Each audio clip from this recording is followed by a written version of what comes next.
Everybody, this is the Vacuum Doctor, and in this video today we'll continue in our series on watch this before you buy secondhand. Today we got a Dyson V8 SV10. I brought secondhand, why not, to show you guys what to look out for when buying secondhand. Dysons aren't cheap, and especially the parts. They are very expensive, and a lot of the time they're out of stock too. So watch this video so you don't get caught out, so you're not going to borrow a dodgy Dyson and so forth. Let's get started.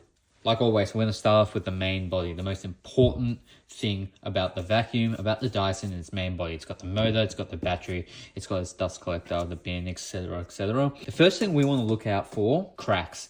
When we're going to buy second hand, we're not going to take apart things, and we can't really take things apart screw by screw because it's in person, but hey, it is what it is. So we want to see cracks. Now the main place where we get cracks on the Dyson is right down here.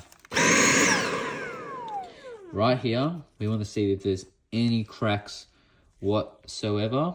If there's cracks here, I don't recommend buying it.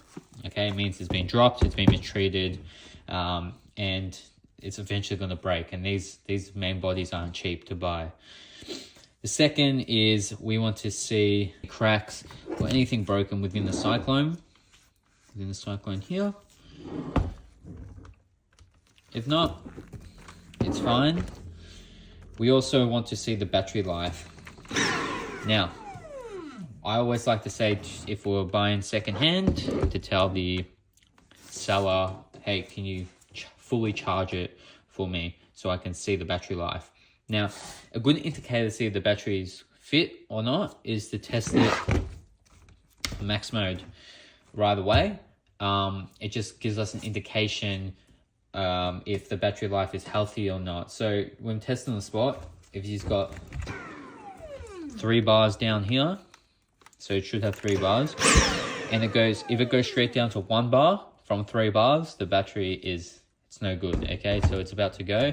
That's the only indicator that I can tell you if the battery's life good without sitting there, standing there for like minutes or an hour, okay, to test it. To see if the battery has been replaced before, it will not have its serial number.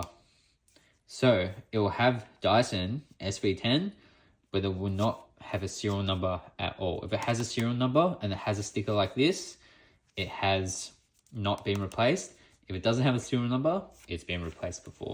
So that's something to know for all Dysons. Every single Dyson stick vacuum has a serial number at the bottom of the battery for its original battery. If it does not, that battery has therefore been replaced. Okay, something to look out for. The next thing we want to check is the bin. Now, we want to see if the bin's broken. Yes, it is. This one, the bin latch is broken. Doesn't close. Okay, if it doesn't close, look, you can buy one of these for like 20 bucks on Amazon or eBay. But that's something to get the price down, but something to look out for too. You also want to give it a listen to. If it sounds like this,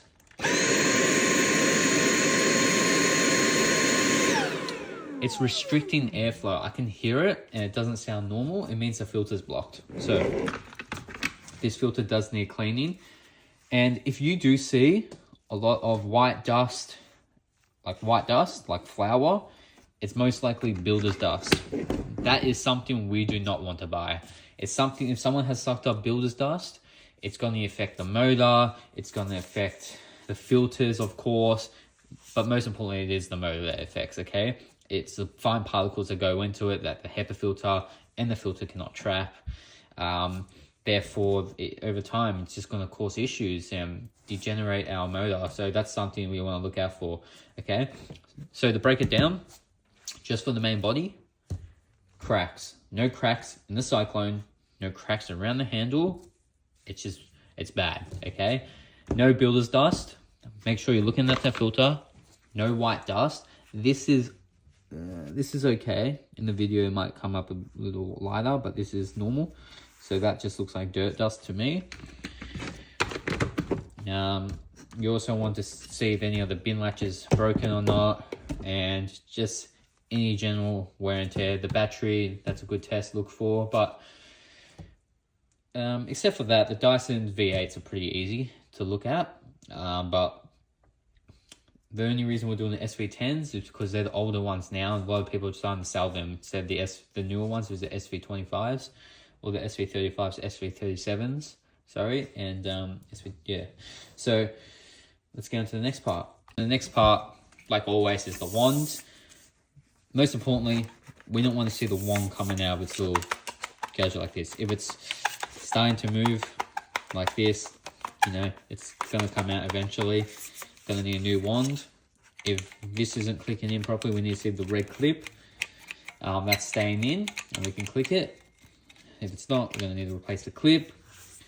We're gonna see if this is staying in and not falling out. If this falls out, you're gonna need to replace the wand anyways, regardless if that falls out. Okay, so just gotta be looking out on these things. This side, it's fine, but not much to look. Just no major dents. No broken red clip, or you know, you gotta look out for this little part here. That's about it with the wand. Not much to look at. Let's go to the head. So this is basically the second most important thing to the vacuum, is the main floor head. We're not doing the soft roller heads right now, but we can do it in another series here alone. So first sign, mud. You can see it, mud here and everything. It's very hard to miss. Dirty like this, unless you're buying it for very dirt cheap, I will not overspend on a vacuum when you see mud like this. That just indicates that there's water got into the motor, so the head motor, and they've sucked up liquid. So it's either liquid, could be pet urine. There's a lot I deal with, and a lot of people will lie to you. So what to look out for is this. When I first see this, if it's not selling for somewhere around anywhere between 20 to 80 bucks, I want to buy it, in my opinion. You need to look at the wheels. Now, these wheels are worn. As you can see, very, very worn. They're horrible. And when they're worn, as you can see, they will start scratching your floors. Doesn't matter about these felts. These felts can be, you know, worn. Doesn't matter. It's those wheels. Those wheels start scratching the shit out of your floors. Look at this. When we see black on the wheels here, they are worn. They are not meant to look like that whatsoever. If you see it like that, you're going to need to replace those wheels, okay? They're going to be something like this. If they're like this, this is fine. But if they're black, like this, worn as shit, you're going to need to replace the wheels. Might as well replace the head while you're at it, okay? One other thing we want to see is the bristles here. On the V8s, the SV10s especially, you cannot individually change these bristles by yourself. You can, but you're going to damage the brush bar. To do so, it will cost more if you don't have bristles to just change the brush bar, okay? And it's going to add up. So that's the thing you'll look out for, the bristles. If the bristles are worn here, it's not really a good vacuum to buy, okay? If they're not, they look like something like this. This is okay. If the wheels are like this, you're going to need to change the V wheels. Like, it's just not worth money paying if you're spending a lot. Next thing you want to check is if you can open that. If not, grab yourself a coin and that'll pop out. This brush bar will come out. We just want to see here that there are no, this is like this, it's not down, not broken. We want to see not much dust in there. There's a lot of dust in here. It just means they don't clean it out, which over time it just burns the bearing, okay?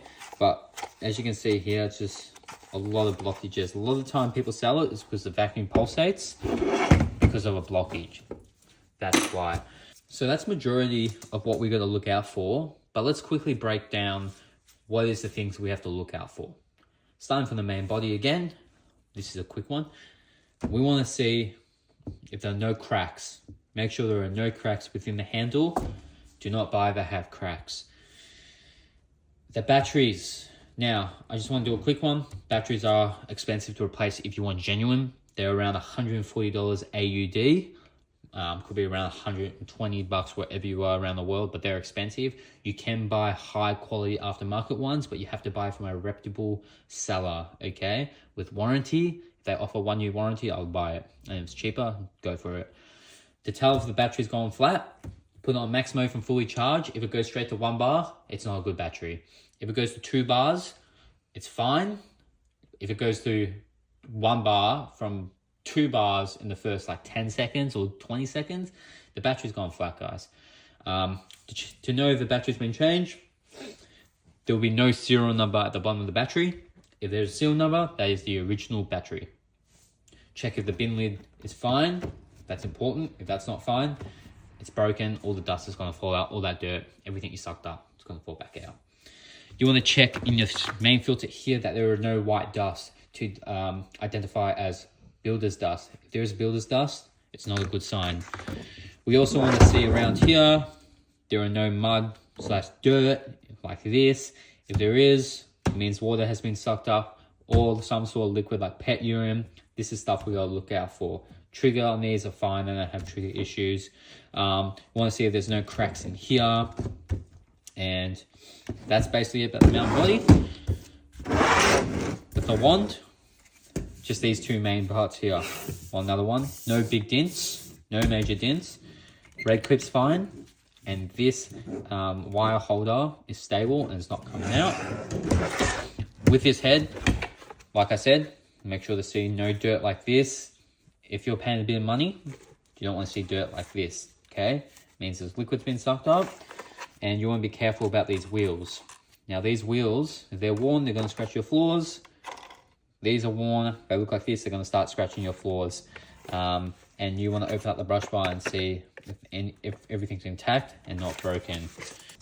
So that will wrap up this video. There's not much really to go on from, except if I start opening it up. But this video is just for if you're buying secondhand and you're going, let's say for example, a marketplace and you're just looking at it in person. You can't go and, you know, feel comfortable screwing by screw by screw.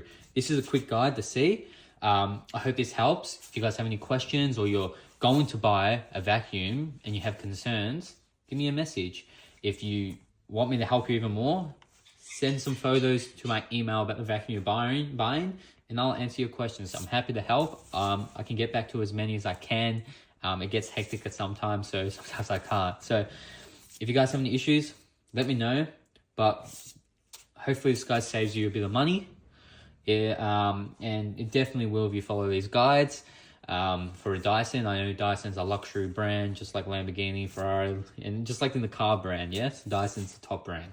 So any issues, let me know. Thank you for watching. See you in the next one. Happy vacuuming.